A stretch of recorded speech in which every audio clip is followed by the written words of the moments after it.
Chapter 88. She knew very well that Diego didn't want her to come to the barracks anymore. See, it was too dangerous. The snakes mustn't find out that they were together. She had decided to ignore what he had told her. After all, it had been several months since the snakes had been in his barracks, and Jenny had grown tired of not being able to visit Diego whenever she felt like it. They had barely seen each other, and when they had been together, they had been in her boring student flat.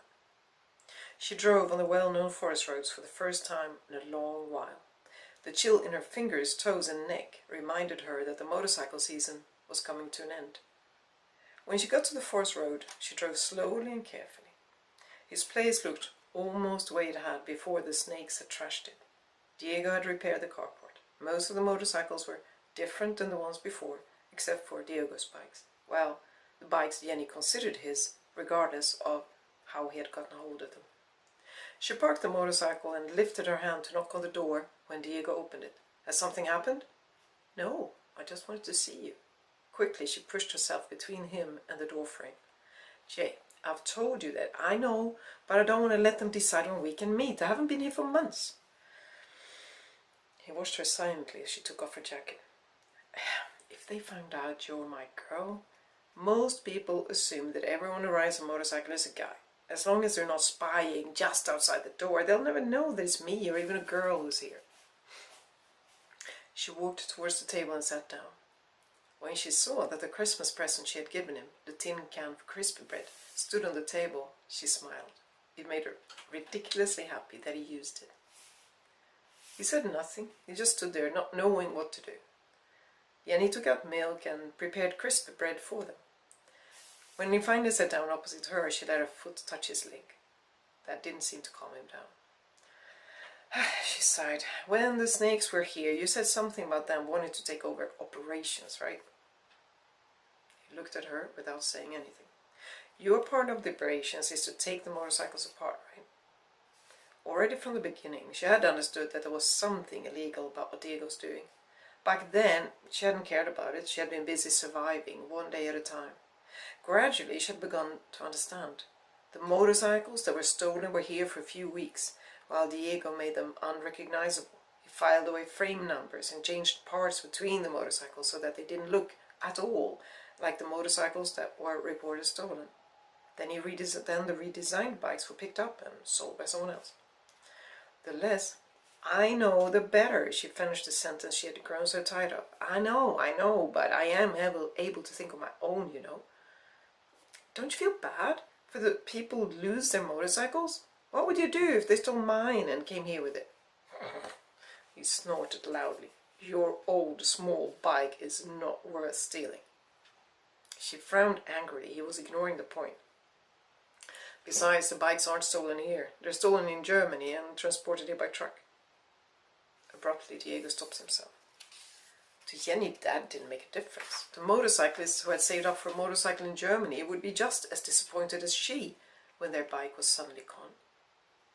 She knew that a discussion about that would only lead them both into a dead end, so instead she said, in any case, if the snakes are after the operations, they're not really after you personally, are they?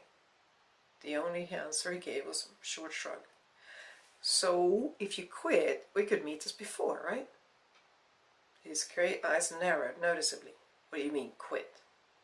I mean, you're so good at fixing motorcycles. You could work as a mechanic instead of... Stop it! His voice was sharp.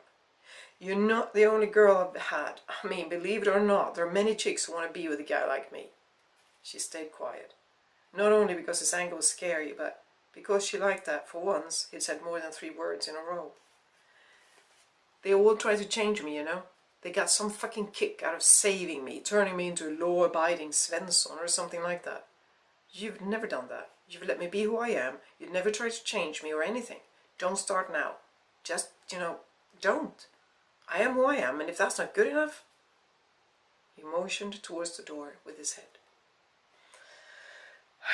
She shrugged and sighed. I'm not trying to change you. I like you the way you are. I just want to change what you do so the snakes will leave us alone. Then we can be together the way we used to be. He got up and walked over to her.